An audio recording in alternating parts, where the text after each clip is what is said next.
Friend, welcome to my channel. आज हम class 10 के लिए मोस्ट इंपोर्टेंट केमिस्ट्री में अम्ल और क्षार लवण नामक चैप्टर से बहुत सारे क्वेश्चन लेके आए हैं। तो जल्दी से चैनल को सब्सक्राइब ना किया हो तो कर लें हाल ही से और शुरू करते हैं। की मांगे मैं पूरी करता हूँ। मेरी एक ही तो मांग रहती है कि सब्सक्राइब कर दो चैनल को। तो जिसने भी चैनल को सब्सक्राइब किया है उसको जय हिंद, जय भारत और दिल से सैल्यूट।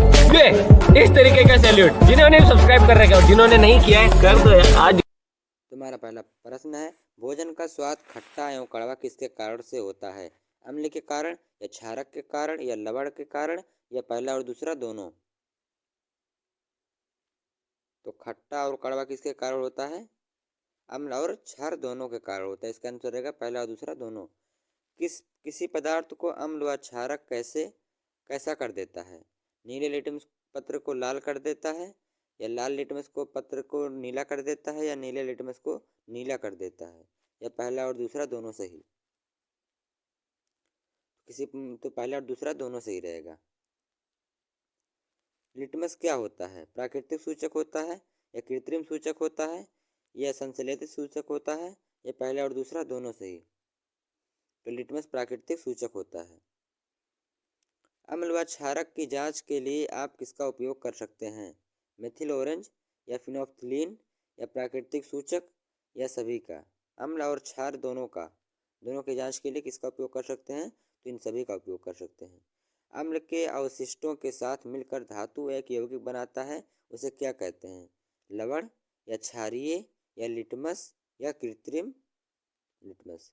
इसे क्या कहेंगे? लवण कहेंगे। दानेदार जिंक टुकड़ों के साथ किसकी अभिक्रिया द्वारा हाइड्रोजन गैस की जांच की जाती है? तनु सल्फ्यूरिक की अभिक्रिया से या अम्ल एवं क्षार द्वारा? इसका आंसर रहेगा तनु सल्फ्यूरिक की अभिक्रिया। उदासीनीकरण अभिक्रिया किसे कहते हैं? अम्ल एवं क्षार की अभिक्रिया के परिणाम स्वरूप लवण तथा जल प्राप्त होना ही उदासीनीकरण अभिक्रिया कहलाती है। धातु ऑक्साइड एवं अम्ल के बीच होने वाली सामान्य अभिक्रिया को किस प्रकार लिखेंगे? तो धातु ऑक्साइड प्लस अम्ल बनाएगा लवण तथा जल, यही इसका आंसर रहेगा। धात्विक ऑक्साइड व अधात्विक ऑक्साइड किस प्रकृति के होते हैं? क्षारीय होते हैं या अम्लीय होते हैं या अम्लीय और क्षारीय दोनों होते हैं या भौतिक प्राकृतिक होते हैं? तो ये अम्लीय और क्षारीय दोनों होते हैं। जल में अम्ल का विलयन कौन करता है? विद्युत चालन या आयन या लवण या विद्युत धारा? तो इसका आंसर रहेगा विद्युत चालन। किसकी उपस्थिति में HCl में हाइड्रोजन आयन उत्पन्न होते हैं? हवा की उपस्थिति में या जल की उपस्थिति में या लवण की उपस्थिति में या अम्ल की उपस्थिति में? इसका आंसर रहेगा जल की उपस्थिति में। किसी विलयन में उपस्थित हाइड्रोजन आयन की सांद्रता ज्ञात करने के लिए एक स्केल विकसित किया गया है, उसे कौन सा स्केल कहते हैं? किसी विलयन की उपस्थिति में हाइड्रोजन आयन की सांद्रता ज्ञात करने के लिए एक स्केल विकसित किया गया, उस स्केल को क्या कहते हैं? उस स्केल को पीएच स्केल कहते हैं या पीएच पैमाना कहते हैं। उदासीन विलयन में पीएच का मान 7 होगा। यदि पीएच स्केल में किसी विलयन का मान 7 से कम है तो कौन सा विलयन होगा? क्षारीय होगा या अम्लीय होगा या क्षारीय अम्लीय दोनों होगा या सांद्रता में वृद्धि होगी? पीएच 7 होगा। यदि पीएच स्केल में किसी विलयन का मान 7 से कम होगा तो क्षारीय होगा। हमारा शरीर कितने पीएच पारास के बीच कार्य करता है? हमारा शरीर कितने पीएच पारास के बीच कार्य करता है? तो इसका करेक्ट आंसर रहेगा 7 से 7.8। अम्लीय वर्षा कब होगी? वर्षा के जल की पीएच का मान जब 5.6 से अधिक हो, वर्षा के जल का पीएच मान जब 5 से कम हो, या वर्षा के जल का पीएच मान 5.5 से अधिक हो, या वर्षा के जल का पीएच मान 5.6 से कम हो। तो इसका आंसर रहेगा 5.6 से जब कम हो, ये डी वाला आंसर। शुक्र का वायुमंडल सल्फ्यूरिक अम्ल के कैसे बादलों से बना है? मोटे बादलों से या श्वेत बादलों से या पीले बादलों से? उपरोक्त में सभी। तो उपरोक्त में सभी। सब्सक्राइब करो पहले, हाँ जल्दी करो। मुझे पता है कि आप लोग नहीं करते, वीडियो देखते हो लेकिन सब्सक्राइब नहीं करते। लाल कलर का बटन नहीं से दबाओ, जल्दी दबाओ, फिर मैं शुरू करूँ। दबा दो जल्दी, दबा दिया, घंटी भी दबा देना, ठीक है। हाइड्रोक्लोरिक अम्ल कौन उत्पन्न करता है? छोटी आंत या बड़ी आंत या आमाशय? तो HCl कौन उत्पन्न करता है? कहाँ से स्रावित होता है? तो आमाशय में होता है या उदर गुहा में होता है। अपच की स्थिति में उदर क्या उत्पन्न करता है और उदर में किसका अनुभव होता है? अत्यधिक मात्रा में अम्ल उत्पन्न करता है या दर्द का अनुभव होता है या जलन का अनुभव होता है? अपच की स्थिति में तो उपरोक्त में सभी होता है, जलन भी होता है और अधिक मात्रा में अम्ल भी उत्पन्न होता है। मुंह में pH का मान कितना होने पर दांतों का क्षय प्रारंभ हो जाता है? 5.5 से अधिक, 5.5 से कम या 5 से अधिक या 5 से कम? मुंह का मान pH मान 5.5 से कम रहेगा तो दांतों का क्षय होना प्रारंभ हो जाएगा। मुंह में उपस्थित बैक्टीरिया किसका निम्नीकरण करके अम्ल उत्पन्न करते हैं? भोजन के पश्चात मुंह में अवशिष्ट शर्करा या खाद्य पदार्थों का या पहला और दूसरा दोनों सही या अवशिष्ट शर्करा का? तो इसका आंसर रहेगा दोनों का उपयोग करके, पहला और दूसरा दोनों सही। नेटल क्या है? एक शाकीय पादप है जो जंगलों में उपजता है। नेटल के डंक वाले बाल होते हैं। डंक वाले बाल मेथेनिक अम्ल छोड़ जाते हैं। इसका आंसर यही रहेगा नेटल का। सोडियम क्लोराइड के जलीय विलयन में विद्युत प्रवाहित करने पर यह वियोजित होकर क्या उत्पन्न करता है? सोडियम हाइड्रोक्साइड या सोडियम क्लोराइड या सोडियम डाइऑक्साइड या सोडियम कार्बोनेट? तो सोडियम क्लोराइड के जलीय विलयन में विद्युत प्रवाहित करने पर सोडियम हाइड्रोक्साइड का निर्माण होता है।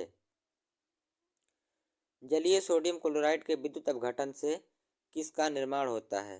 क्लोरीन गैस का या हाइड्रोजन गैस का या फास्फोरस का या सोडियम कार्बोनेट का? इसका आंसर रहेगा क्लोरीन गैस का। क्लोरीन गैस का उपयोग किसके उत्पादन के लिए किया जाता है? ब्लीचिंग पाउडर या बेकिंग सोडा या वॉशिंग पाउडर या फिर बेकिंग पाउडर?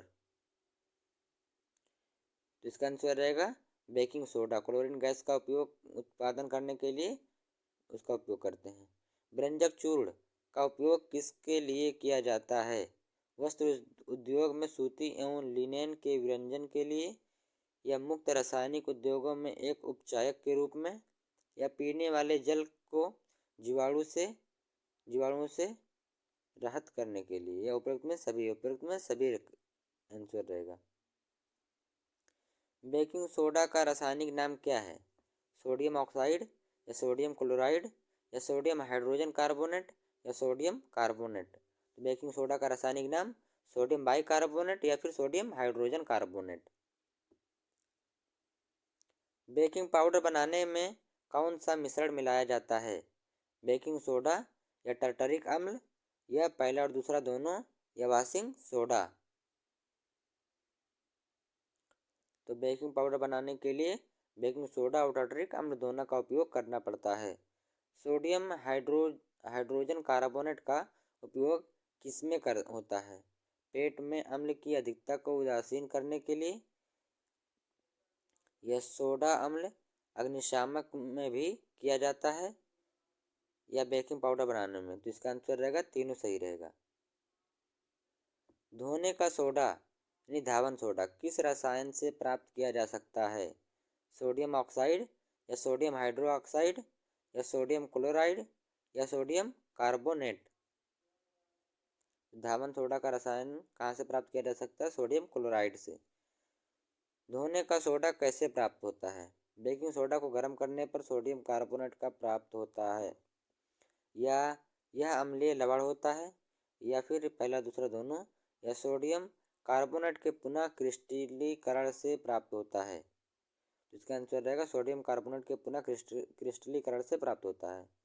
निम्न में से धोने के सोडे का उपयोग किसमें होता है? कांच में, साबुन में एवं कागज उद्योग में या बोरेक्स जैसे सोडियम यौगिक के उत्पादन में या घरों में साफ सफाई के लिए या उपरोक्त में सभी? तो उपरोक्त में सभी रहेगा धावन सोडा का उपयोग। लवण के एक सूत्र इकाई में जल के निश्चित अणुओं की संख्या को क्या कहते हैं? क्रिस्टलन का जल या सोडियम कार्बोनेट या बेकिंग सोडा या बेकिंग पाउडर? इसका आंसर रहेगा क्रिस्टलन का जल। जिप्सम को 373 केल्विन गर्म करने पर जल के अणुओं का त्याग कर कैल्शियम सल्फेट अर्धहाइड्रेट बनता है, इसे क्या कहते हैं? क्रिस्टलन या प्लास्टर ऑफ पेरिस या व्यंजक चूर्ण या बेकिंग सोडा? इसका आंसर रहेगा प्लास्टर ऑफ पेरिस का निर्माण होता है। प्लास्टर ऑफ पेरिस का चूर्ण किस रंग का होता है? काले रंग का या भूरे रंग का या सफ़ेद रंग का या पीले रंग का? तो प्लास्टर ऑफ पेरिस सफ़ेद रंग का होता है। प्लास्टर ऑफ पेरिस का उपयोग किस के लिए किया जाता है? बीमारी में या टूटी हुई हड्डियों को स्थिर रखने के लिए या मांसपेशियों के लिए या इनमें से कोई नहीं? जिसका उपयोग टूटी हुई हड्डियों को स्थिर करने के लिए। प्लास्टर ऑफ पेरिस का उपयोग क्या बनाने के लिए किया जाता है? खिलौना बनाने में या सजावट का सामान या सतह को चिपकाने या बनाने में, चिकना बनाने में या उपयुक्त में सभी? तो इसका आंसर रहेगा उपयुक्त में सभी। चाहे अगर वीडियो पसंद आए तो चैनल को सब्सक्राइब करिए।